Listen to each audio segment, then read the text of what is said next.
नमस्कार बंधुरा शखेर रान्नाघरे आपनादेर स्वागत। आज आमी तैरी करे देखाबो चिंगड़ी माछ दिये कचुर शाक। चलुन तबे देखे नेওয়া যাক आमी चिंगड़ी माछ दिये कचुर शाकटा किभाबे रान्ना करछि एबं कचुटा आमी किभाबे केटे निচ্ছি। आपनारा भिडियोटी स्किप ना करे शुरू थेके शेष अब्दि देखते थाकुन। प्रथमेই आमी कचुर शाकटा भालो करे परिष्कार करे छिले केटे नेब।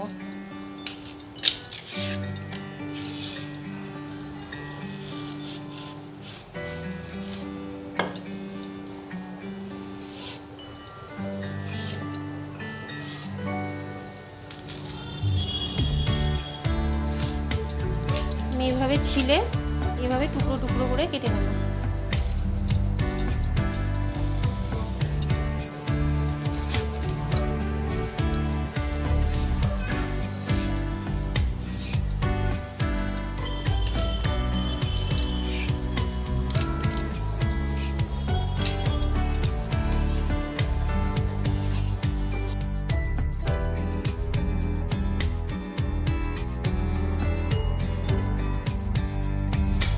আমি এইভাবেই সমস্ত কচু শাকগুলো কেটে নেব।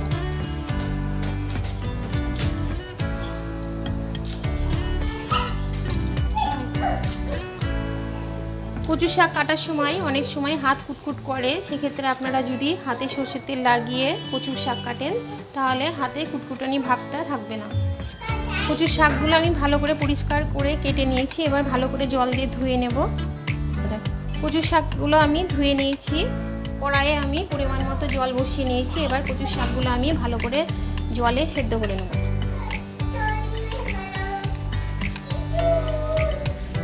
শাকগুলো সেদ্ধ করার জন্য কচু শাকগুলো সেদ্ধ করার জন্য আমি ঢাকা দিয়ে দেব, তাহলে খুব তাড়াতাড়ি শাকটা সেদ্ধ হয়ে যাবে। ঢাকাটা তুলে দেখে নেব কচু শাকগুলো সেদ্ধ হয়েছে কিনা। হ্যাঁ, এই যে একদম কচু শাকগুলো সেদ্ধ হয়ে গেছে। এবার আমি নামিয়ে ভালো করে জলটা ঝরিয়ে নেব।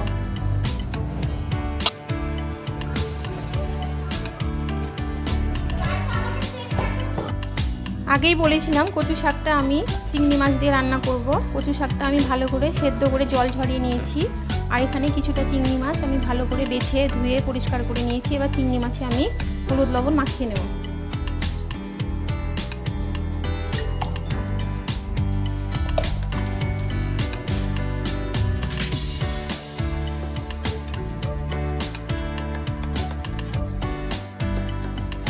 আমি কড়াই বসিয়ে গরম করে নিয়েছি। এবার আমি কড়াইয়ে পরিমাণ মতো সরষের তেল দিয়ে নেব। তেল গরম হয়ে গেছে। এবার আমি প্রথমেই চিংড়ি মাছগুলো ভেজে তুলে নেব।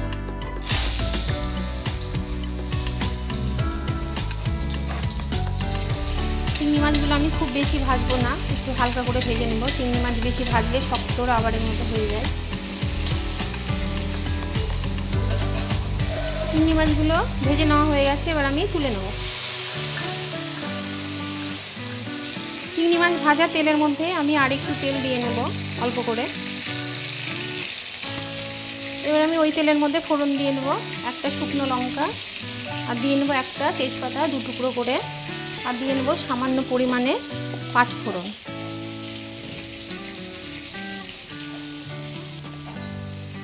ফোড়নটা একটু ভালো করে ভেজে নেব।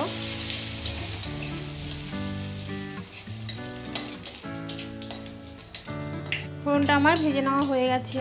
এবার আমি এর মধ্যে দিয়ে নেব কয়েক কোয়া থেতো করে রাখা রসুন, একটা বড় মাপের পেঁয়াজ, আর দিয়ে নেব কয়েকটা লঙ্কা কুচি।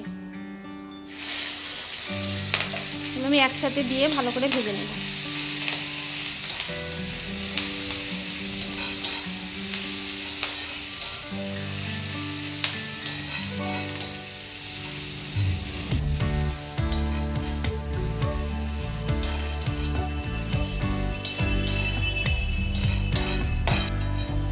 পেঁয়াজ রসুন লঙ্কাটা আমার ভালোভাবে ভেজে নেওয়া হয়ে গেছে। এবার আমি এর মধ্যে হলুদ লবণ দিয়ে নেব। আন্দাজ মতো লবণ,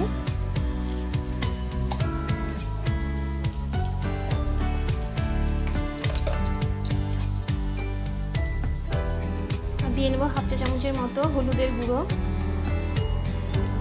আর দিয়ে নেব স্বাদ অনুযায়ী চিনি। হলুদ লবণটা আমি ভালো করে পেঁয়াজের সাথে মিশিয়ে নিলাম। এবার আমি দিয়ে নেব আগে থেকে সেদ্ধ করে জল ঝরিয়ে রাখা কচুটা। এবার আমি পেঁয়াজের সাথে ভালো করে মিশিয়ে নেব।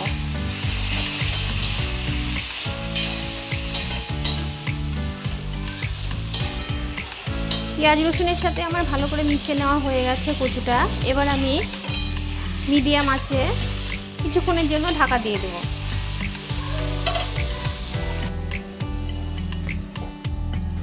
কিছুক্ষণ পর আমি ঢাকাটা তুলে দেখে নিচ্ছি। কচুটাকে আমি আবারও ভালো করে নেড়ে দিলাম। জলটা প্রায় শুকিয়ে গেছে। এবার আমি ভেজে রাখা চিংড়ি মাছগুলো দিয়ে নেব। চিংড়ি মাছটা আমি ভালো করে কচুর সাথে মিশিয়ে নেব।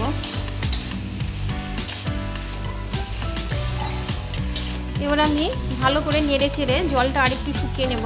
তারপরে কচুর শাকটা আমি নামিয়ে নেব।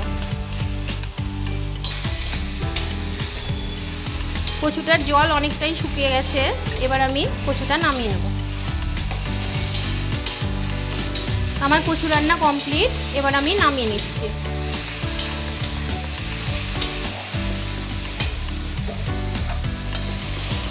আমি একটা বাটিতে ঢালছি।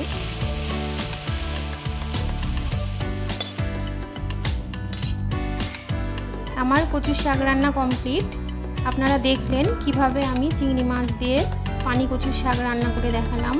যদি আমার এই রেসিপিটা আপনাদের ভালো লেগে থাকে অবশ্যই লাইক, কমেন্ট, শেয়ার এবং সাবস্ক্রাইব করতে ভুলবেন না। আপনারা ভালো থাকবেন, সুস্থ থাকবেন এবং আমার চ্যানেলের পাশে থাকবেন। ধন্যবাদ।